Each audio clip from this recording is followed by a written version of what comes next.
Thalassemia एक दुर्धर मानला जाणारा आजार. लहान बालकांमध्ये आढळणारा हा आजार योग्य उपचार पद्धतींमुळे बरा होऊ शकतो. त्याचबरोबर योग्य खबरदारी घेतली तर हा आजार टाळता येतो. थॅलेसेमिया दिनानिमित्त जाणून घेऊया हा आजार आणि त्याच्या उपचारांबद्दल. ही बालकं आहेत थॅलेसेमियाचे रुग्ण. खेळण्या बागडण्याच्या वयातच त्यांना झालेला थॅलेसेमिया आजार पाहून मन सुन्न होतं. दरवर्षी 8 मे रोजी थॅलेसेमिया दिवस साजरा केला जातो आणि यातून जागतिक स्तरावर थॅलेसेमिया अनुवंशिक रक्तविकाराबद्दल जागरूकता वाढवण्यासाठी प्रयत्न करण्यात येत असतात. थॅलेसेमिया हा एक अनुवंशिक रोग आहे जो पालकांकडून मुलांना होतो. या आजारानं जगभरातील अनेक लोक त्रस्त आहेत. कोल्हापूर जिल्ह्यात सुमारे 300 थॅलेसेमियाचे रुग्ण आहेत. थॅलेसेमियामुळं रक्तातील हिमोग्लोबिनची पातळी कमी होते, ज्यामुळं थकवा, अशक्तपणा आणि इतर समस्या उद्भवतात. हा आजार अनुवंशिक असण्याबरोबरच नात्यातील विवाह अथवा कमी वयात विवाह झाल्यानंतर जन्माला येणाऱ्या बाळाला थॅलेसेमिया आजार होतो. शरीरातील रक्तच कमी करणाऱ्या या दुर्धर आजाराविरोधात कोल्हापूर जिल्ह्यातील काही सामाजिक संघटना काम करत आहेत. TB, एड्स, पोलिओ यासारखे आजार रोखण्याकरता सरकारी पातळीवर ज्या पद्धतीनं जनजागृती करण्यात येते त्याच पद्धतीनं सरकारनं थॅलेसेमिया आजार रोखण्याबाबत लोकांमध्ये जनजागृती करण्याची गरज असल्याचं थॅलेसेमिया रुग्णांकरता काम करणारे समवेदना फाउंडेशनचे अध्यक्ष बरकत पन्हाळकर सांगतायत. आमची समवेदना मेडिकल फाउंडेशन ही गेली 13 वर्ष थॅलेसेमिया मुलांसाठी अहोरात्र झटतोय. कोल्हापूर जिल्ह्याला थॅलेसेमिया आजार हा म्हणजे काय माहीत नव्हतं, पण फाउंडेशननं ह्यामधून एक लढा आणि चळवळ उभा केली. तेव्हापासून थॅलेसेमियाच्या सर्व पालकांना, सर्व रुग्णांना जे हेळसांड, जो मानसिक त्रास होता तो फार कमी प्रमाणात झालेला आहे. थॅलेसेमिया आजारावर औषधोपचार उपलब्ध आहेत, त्यामुळे रुग्ण बरा होऊ शकतो. याशिवाय बोन मॅरो ट्रान्सप्लांट ही देखील एक उपचार पद्धती आहे. मात्र ही उपचार पद्धत खर्चिक असून यासाठी सुमारे 25 ते 30 लाख रुपये खर्च येतो. हा निधी मुख्यमंत्री आणि पंतप्रधान सहाय्यता निधीतून उपलब्ध करून दिला जातो. त्यामुळे थॅलेसेमिया रुग्णांना मिळणाऱ्या वैद्यकीय निधीमध्ये वाढ करण्याची मागणी थॅलेसेमिया रुग्णांसाठी काम करणाऱ्या संस्थांकडून केली जाते.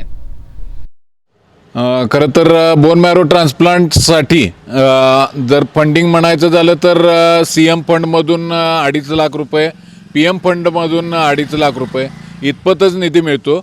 पण हॉस्पिटल आहेत जे त्यांचे PRO असतात, NGOच्या मार्फत हे फंडिंग कलेक्शन करतात आणि या रुग्णासाठी ते अवेलेबल करून देतात. जे राज्य शासनाच्या वतीनं जे फंड दिले जातात त्यामध्ये वाढ केली जावी.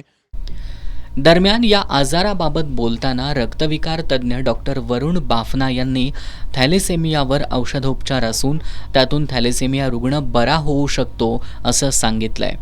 मात्र थॅलेसेमिया आजार होऊ नये यासाठी विवाह करण्यापूर्वी रक्ताची तपासणी केल्यास हा आजार रोखता येऊ शकतो अशी माहिती त्यांनी दिली. लग्न करायच्या अगोदरच आपण चेकिंग करू शकतो की आईवडिलांना थॅलेसेमिया मायनर आहे काय. या थॅलेसेमिया मायनर असलेले दोन्ही आईवडिलांमध्ये ते जर प्रेग्नन्सी झाल्या तर त्याच्यामध्ये आपण काही काळामध्ये 8व्या ते 16व्या वीक्समध्ये प्रेग्नन्सीमध्ये ते आजारला आपण कसं टाळू शकतो आहे त्याची पण शस्त्रक्रिया करून हे आजारला कमी करता येऊ शकते आहे. बाकी फक्त रक्त चढवणं आणि लहू कमी करण्यासाठी जे गोळ्या असतात ते आपण देऊन त्या आजाराला कंट्रोल करू शकतो. आजही अनेक लहान बालकं थॅलेसेमियानं ग्रस्त आहेत. त्यांच्या वयोमानानुसार त्यांना आठवड्यातून किंवा 15 दिवसातून रक्त द्यावं लागतं. याशिवाय त्यांच्या उपचारासाठी डॉक्टरांनी दिलेली औषधं देखील दररोज घ्यावी लागतात. सरकारकडून उपचाराच्या गोळ्या मोफत देण्यात येतात. काही वेळा ही औषधं वेळेत मिळत नाहीत, त्यामुळं वेळेवर औषध न मिळाल्यास ती बाहेरून विकत घ्यावी लागतात. त्याचा खर्च परवडणारा नसल्याचं थॅलेसेमियाग्रस्त बालकाच्या पालकांनी सांगितलंय. कळालं की याला अंगात रक्त काहीच नाही आहे. मग त्याला टेस्ट केली, थॅलेसेमिया मेजर आहे म्हणून कळालं. 8 महिन्यापासून चालू आहे त्याला. आणि ते महिन्याला चढत आता ते मोठा होईल तसं 20 दिवस 25 दिवस, आता 15 दिवसांनी चढवतो आहे आम्ही. किती खर्च येतो याला तुम्हाला औषध उपचारासाठी? सगळं मिळून किरकोळ सगळं खर्च, ते गोळ्या औषधं सगळं मिळून 30-35 हजारपर्यंत जातो आम्हाला. थॅलेसेमिया दिवस साजरा करताना या आजाराबद्दल जागरूकता वाढवणं आणि लोकांना योग्य मार्गदर्शन करणं आवश्यक आहे. राज्य सरकारनं देखील याबाबत आरोग्य यंत्रणांच्या माध्यमातून जनजागृती केल्यास या आजाराचं समूळ उच्चाटन होऊन अनेक बालकांचे प्राण वाचू शकतात. थॅलेसिमिया हा तसा दुर्धर आजार आणि अनेक लोक या आजाराने ग्रस्त झालेले आहेत. मात्र कोल्हापूरमध्ये जवळपास 300हून अधिक थॅलेसिमिया रुग्ण आहेत आणि त्यांना गरज असते ती रक्ताची. त्यामुळं रक्तदात्यांनी देखील अशा रुग्णांच्या मदतीसाठी पुढे येण्याची गरज आहे. याशिवाय बोन मॅरो ट्रान्सप्लांट ही एक उपचार पद्धत थॅलेसिमिया आजारावर आहे.